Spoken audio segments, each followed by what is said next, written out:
في سياق ذي صلة تعرف قرية سيدي المجدوب ببلدية حاسي مماش بولاية مستغانم جملة من المشاكل المتعلقة بالتنمية، يأتي في مقدمتها غياب الماء الشروب وانعدام التهيئة والطرقات الفرعية.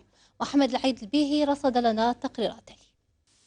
سيدي المجدوب لا تبعد سوى بضع أمتار عن بلدية حاسي مماش إلى الغرب من مستغانم، ويبدو أن صبر ساكنيها على واقع التهميش ومشاريع التنمية قد نفذ. وسيدي المجدوب القرية ذات الطابع الفلاحي بها اليوم أكثر من 200 عائلة، وقسوة الحياة تأبى إلا أن تتبع هؤلاء بعد أن حاصرتها المشاكل والأزمات وغابت عنها المرافق والخدمات.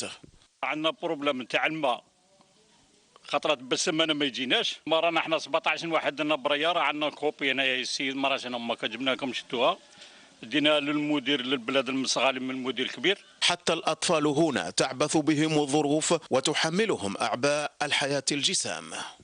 خسرنا مدرسة تاع تسقم.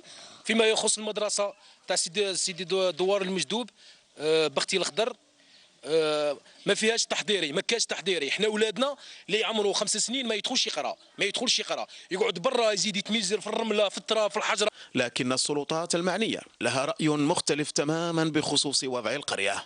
دخلنا لهم الغاز دو فيل، درنا لهم الطريق في الجهة الغربية اللي تربط بين حاسي مماش سونت والقرية سيدي المجدوب. هكذا إذن يعيش السكان بقرية سيدي المجدوب بحاسي مماش، ولسان حالهم يقول: نتمنى أن تصل انشغالاتنا ونداءاتنا إلى المعنيين في البلاد وتحل مشاكلنا في أقرب الأجل. محمد العيد البيهي، موفد شروق نيوز إلى مستغانم من قرية سيدي المجدوب حاسي مماش للشروق نيوز.